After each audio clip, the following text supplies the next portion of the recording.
Chapter 1. The eve before everything. John Meadows had always suspected that turning 30 would feel like stepping off a cliff into the abyss of adulthood.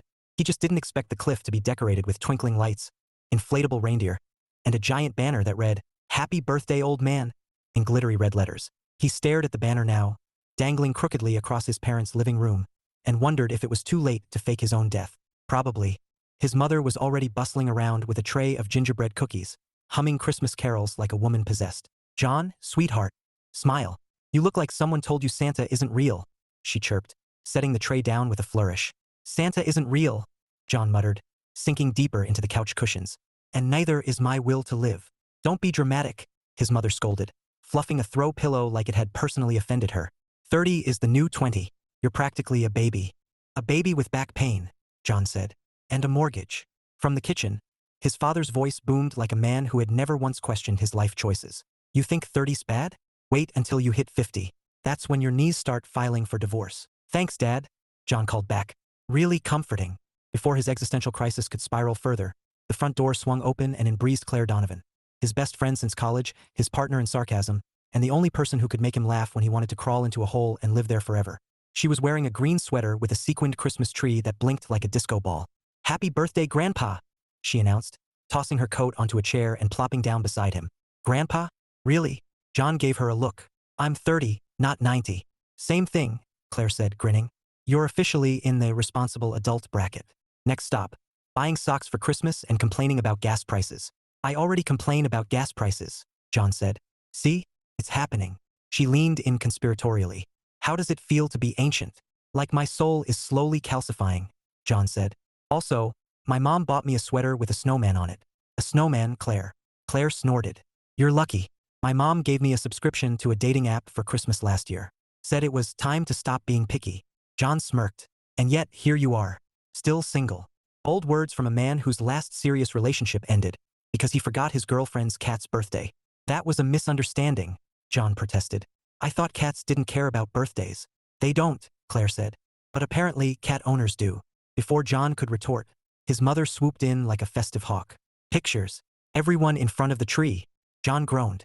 "Do we have to?" "Yes," his mother said, in the tone of someone who had never lost an argument in her life. "Smile like you're happy to be alive." John stood reluctantly, muttering under his breath. "Big ask." Claire elbowed him. "Cheer up. At least you're not turning 30 alone." "Yet," John said darkly. "There's still time."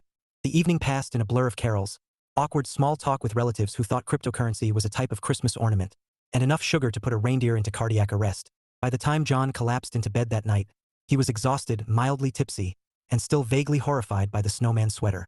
He stared at the ceiling, listening to the faint hum of Christmas lights outside his window.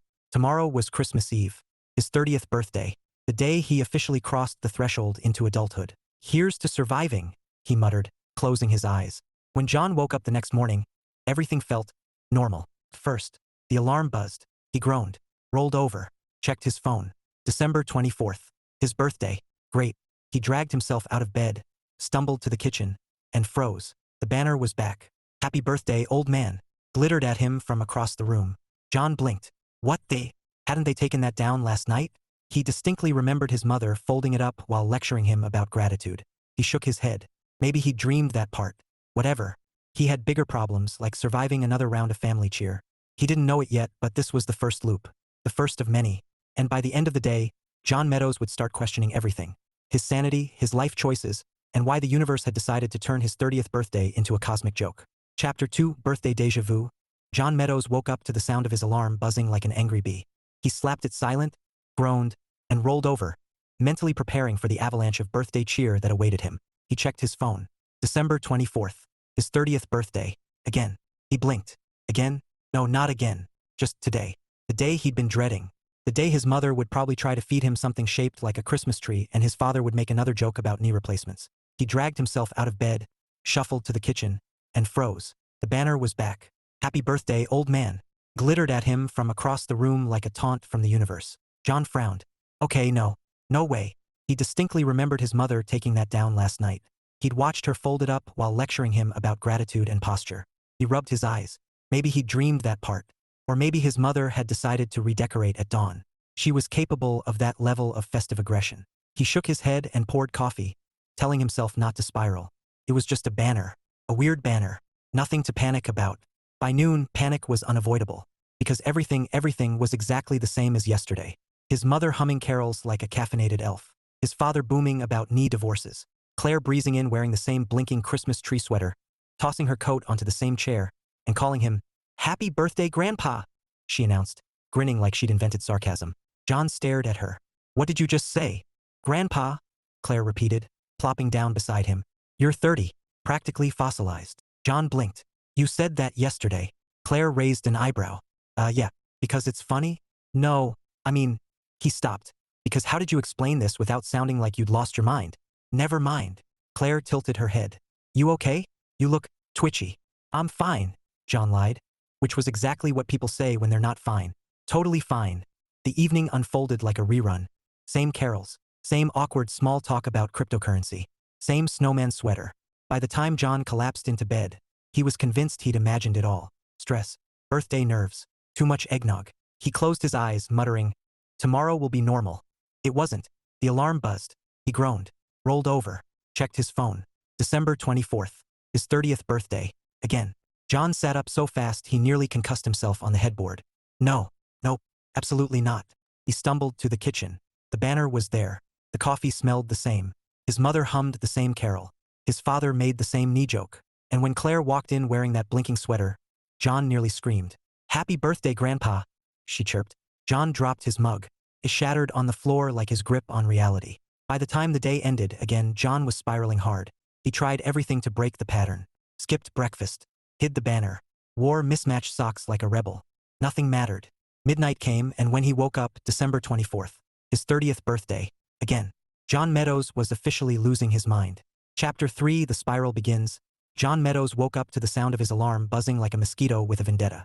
He slapped it silent, sat up, and stared at his phone. December 24th, his 30th birthday, again.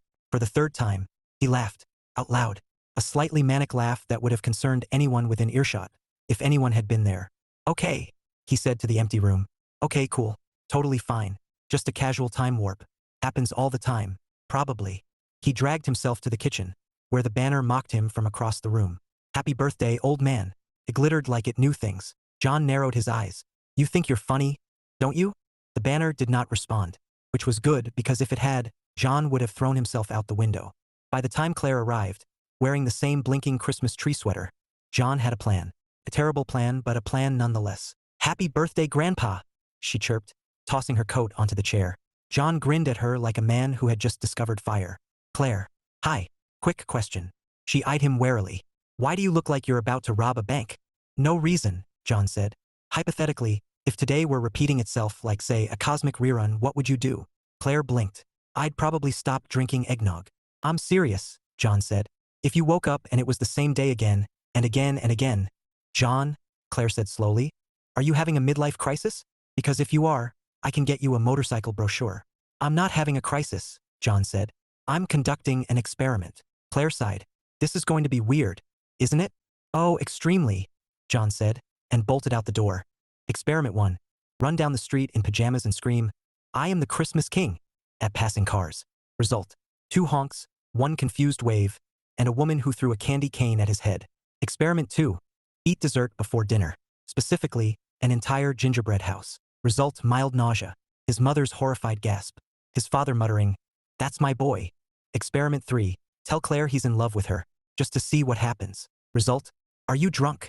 Claire asked, blinking at him over her mug of cocoa. "No," John said. "Just honest." Claire laughed. "Well, happy birthday, Honest Abe." Then she changed the subject to ugly Christmas sweaters. By midnight, John had learned 3 things. 1. Gingerbread houses are not meant for human consumption in one sitting. 2. Candy canes can leave welts. 3. Confessing feelings in the middle of an existential crisis is a bad idea. He collapsed into bed, muttering, "Tomorrow will be different." It wasn't. The alarm buzzed. He groaned, checked his phone. December 24th, his 30th birthday. Again, John Meadows was officially losing his mind, and loving it just a little. Chapter 4, Confiding in Claire. John Meadows had reached the point where denial was no longer an option. After 4 consecutive Christmas Eves, he was either trapped in a time loop or starring in the world's longest prank video. And if it was a prank, someone was about to get punched. He paced his living room like a man rehearsing for a TED Talk titled, "Help, I'm stuck in a festive nightmare." The banner mocked him from the wall. Happy birthday, old man. Glittery letters, smug as ever. When the doorbell rang, John nearly sprinted to it. Claire stood there in her blinking Christmas tree sweater, holding a tin of cookies and wearing the expression of someone who had not yet been informed that reality was broken. Happy birthday, Grandpa, she chirped, breezing past him. John shut the door and turned to her with wild eyes. Claire, we need to talk. She froze mid-cookie tin placement. Wow, that's ominous. What's next? We need to talk about your extended car warranty? I'm serious, John said, dragging her to the couch like a man about to confess to a crime. Something's wrong. Claire sat, eyebrows raised. Define wrong. Because if this is about the snowman sweater, I told you, it's festive, not tragic. John ran a hand through his hair. No, bigger than that. Cosmic level wrong. Claire blinked. Are you dying? No, John said. I'm stuck. Stuck. Claire repeated. Like, emotionally, financially, in a snow globe. In time, John said, leaning in. I'm stuck in time. Claire stared at him for a long moment. Then she laughed so hard she nearly dropped the cookies. Oh my God, you've officially lost it. I'm not joking, John said. I've lived this day 4 times. For every detail repeats. The banner. The knee divorce joke. You calling me grandpa like it's your job. Claire wiped tears from her eyes. John, sweetie, that's called deja vu. It happens when you're stressed. Or when you eat questionable seafood. This isn't deja vu, John said. It's a full reset. Midnight hits, and boom. I wake up. Same day. Same everything. Claire tilted her head. Okay, let's say you're right. Prove it. John grinned like a man who had been waiting for this moment. You have a tattoo. Claire blinked. What? On your ankle, John said. A tiny star. You got it in college after that road trip to Nashville. You've never told me about it. Claire's jaw dropped. How do you? And, John continued, you hate eggnog. You pretend to like it because your mom makes it every year, but you think it tastes like sweetened glue. Claire stared at him like he'd just hacked her diary. Okay, creepy. How do you know that? Because I've lived this day 4 times, John said triumphantly. You told me in loop 2, right after you accused me of having a concussion. Claire blinked. Loop 2. Yes, John said. This is loop 4. And if things go like they did last time, my dad is about to walk in and say, your knees start filing for divorce, his father boomed from the kitchen. Claire whipped around, eyes wide. Okay, that's weird. John spread his arms. Welcome to my nightmare. Claire stared at him for a long moment, then said, you know what? If this is real, you should use it for something useful. Like what? John asked. I don't know, Claire said. Learn French. Master the violin. Stop wearing socks with holes. John groaned. Claire, I'm trapped in a Christmas-themed purgatory, and your advice is be productive? Hey, Claire said, smirking. If you're going to lose your mind, at least do it with style. John wasn't sure if she believed him yet, but for the first time in 4 loops, he felt a flicker of hope. Because if anyone could help him figure this out, it was Claire, the woman who thought eggnog tasted like glue and still drank it anyway. Chapter 5, the first lesson. By loop 5, John Meadows had accepted 2 things. 1. Time was broken. 2. He was the only one who knew it. Claire, to her credit, hadn't called the men in white coats yet. She'd even agreed to help, though her definition of help was questionable.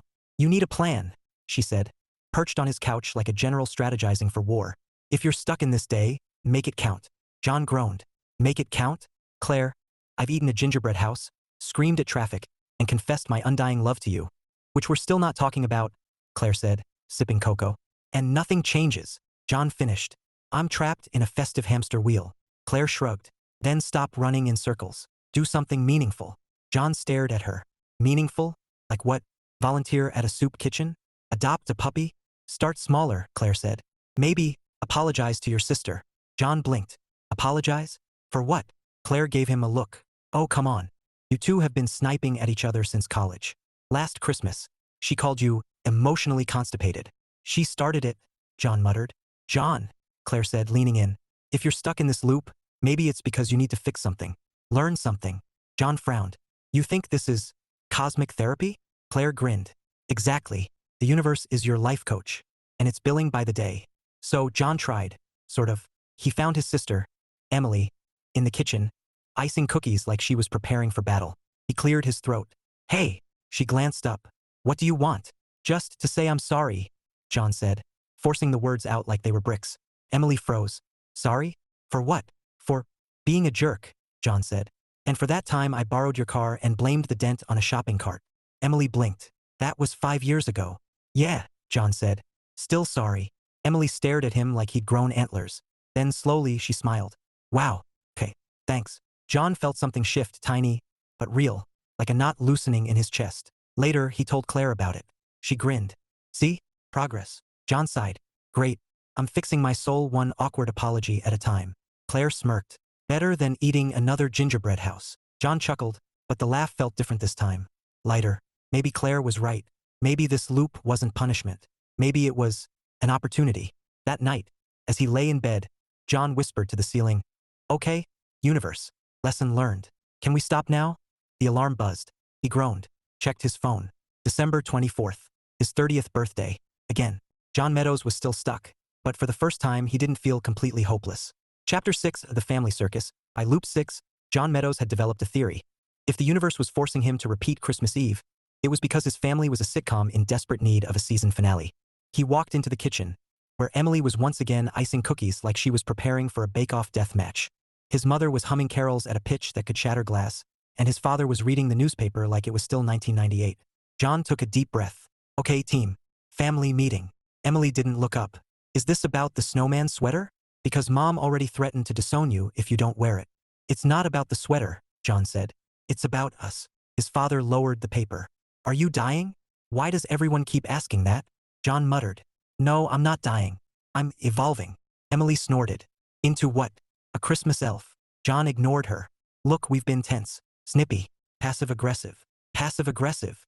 Emily said sweetly. You mean like when you told me my gingerbread cookies tasted like drywall? They did. John said, then winced. I mean, they didn't. They were festive. Emily narrowed her eyes. Wow. That was almost convincing. His mother clapped her hands. Oh, I love this. A heartfelt family moment. Should I get the camcorder? No. John said quickly. Just listen. I'm sorry for being a jerk. For everything. Emily blinked. Everything? Yes, John said. The car dent. The drywall comment. The time I told your boyfriend he looked like a discount Ryan Gosling. Emily's jaw dropped. You did say that. John winced. Yeah, sorry. His father chuckled. He did look like a discount Ryan Gosling. Dad. Emily snapped. John held up his hands. See? This is what I mean. We're all snark and no substance. Can we not? Just for today. Emily stared at him. Are you okay? No, John said honestly. But I'm trying. Later, Claire found him hiding in the garage, eating a candy cane like it was a stress cigarette.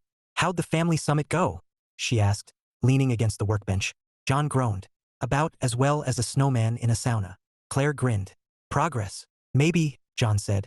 Emily didn't throw a cookie at my head, so that's something. Claire smirked. Look at you, Mr. Emotional Growth. John sighed. If this loop is cosmic therapy, the universe is really milking the hourly rate. That night, John lay in bed, staring at the ceiling. He'd apologized. He'd tried.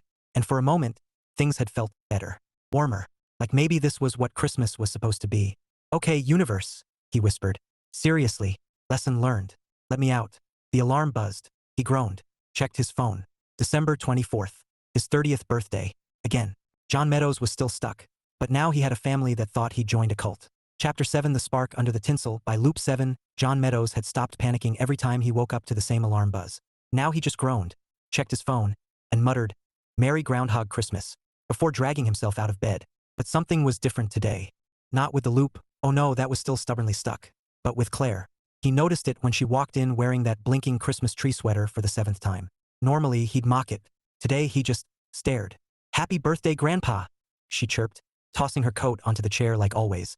John smiled, actually smiled. You know, that sweater is starting to grow on me. Claire blinked. Are you feeling okay? Because yesterday you said it looked like a disco ball threw up. I was wrong, John said. It's festive. Claire narrowed her eyes. Who are you and what have you done with John Meadows? John grinned. Maybe I'm evolving. Into what? Claire teased. A Christmas elf? Sure, John said. But a cool elf. With good hair.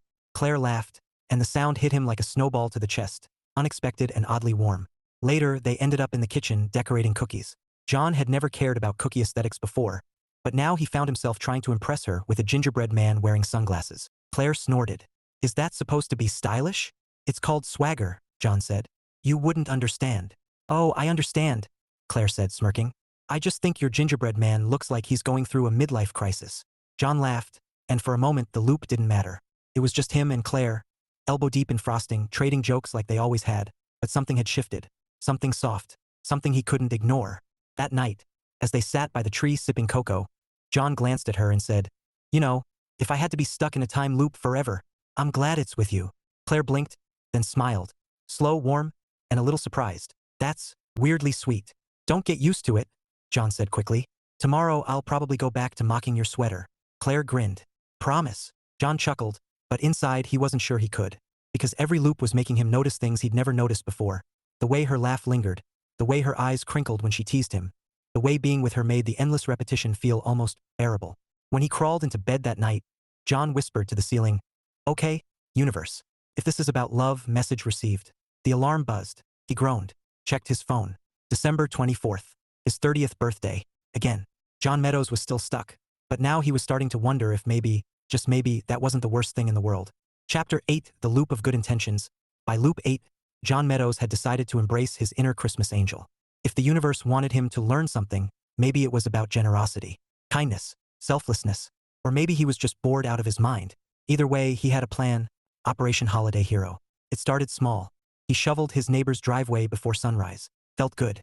Noble. Then he shoveled the next driveway. And the next. By the time he hit the fifth, he was sweating like a mall Santa in July. "Morning, John," Mrs. Patterson called from her porch, clutching a mug of cocoa. "You're so thoughtful." John grinned, panting. "Just spreading Christmas cheer." Mrs. Patterson smiled. "You missed a spot." John stared at the driveway like it had personally betrayed him. Next, he hit the coffee shop. Bought drinks for everyone in line. Felt like a hero, until the guy behind him ordered a triple-shot caramel macchiato with oat milk and a side of existential dread. "That'll be $14.75, the barista said. John handed over his card, silently weeping. Then came the caroling. John had never caroled in his life, but why not? He gathered a group of strangers outside the grocery store and launched into Jingle Bells with the enthusiasm of a man who'd lost all sense of shame. By verse 2, half the group had fled. By verse 3, a toddler threw a candy cane at his head. Again. And then, the piece de resistance, John decided to donate toys. Not just a few. All the toys. He stormed into the toy aisle like a man possessed, filling carts with dolls, action figures, and a suspiciously large stuffed unicorn. Check out, the cashier blinked. "Sir, are you starting a daycare?" "Just spreading joy," John said, swiping his card and praying his bank account didn't implode. By evening, John was broke, exhausted, and covered in frosting from the cookies he'd baked for the fire department. He collapsed on the couch next to Claire, who eyed him like he'd joined a cult. "What happened to you?" she asked. John groaned. "I did good deeds." Claire raised an eyebrow. "All of them." "Pretty much," John said. "I'm like Santa on steroids." Claire laughed so hard she nearly spilled her cocoa. "John, you look like you fought a gingerbread army and lost." "I might have," John muttered. "Also, I think I have carpal tunnel from shoveling." Claire shook her head, smiling. "You're ridiculous." John grinned weakly. "Ridiculously generous." Claire chuckled, and for a moment John felt something warm. Not from the cocoa, but from the way she looked at him. Like maybe his chaos wasn't entirely pointless. That night, John whispered to the ceiling, "Okay, universe. I've shoveled, caroled, and bankrupted myself. Can we call it even?" The alarm buzzed. He groaned, checked his phone. December 24th, his 30th birthday. Again. John Meadows was still stuck, and now he had a suspiciously large stuffed unicorn in his living room. Chapter 9, The Breaking Point. By Loop 9, John Meadows had officially snapped. Not a polite, "I'm a little stressed" snap. No, this was full-blown. "Christmas Eve has broken me and I'm now a danger to myself and others" snap. It started when he woke up, saw the banner, "Happy Birthday, Old Man," and screamed at it like it was a personal enemy. "You think you're clever, don't you? Glittering at me with your smug little letters. Well, guess what? I'm not wearing the snowman sweater." He ripped the banner down, stomped on it, and then, because rage is a slippery slope, he threw it in the fireplace and saluted as it burned. Next, he stormed into the kitchen, grabbed the gingerbread house, and hurled it out the window like a festive grenade. His mother shrieked, "John, what is wrong with you?" "Nothing," John bellowed, frosting on his hands like war paint. "I'm just embracing the holiday spirit." Then he ate an entire plate of cookies in 30 seconds, chugged eggnog straight from the carton, and announced, "I am the Christmas King," before sprinting outside in his pajamas. The neighbors saw him running down the street, waving a candy cane like a sword and shouting, "Long live the loop."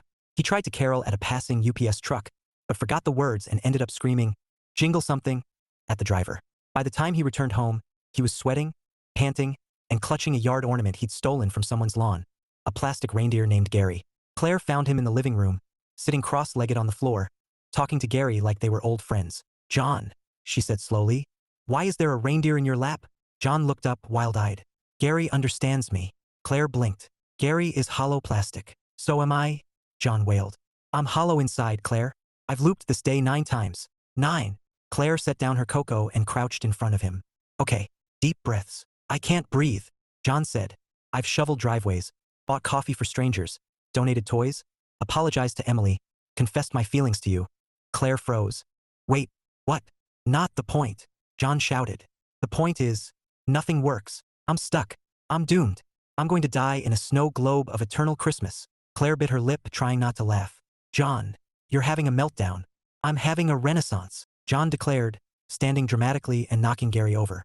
A rebirth, a festive phoenix rising from the ashes of gingerbread despair. Claire lost it. She laughed so hard she nearly fell over. You're insane.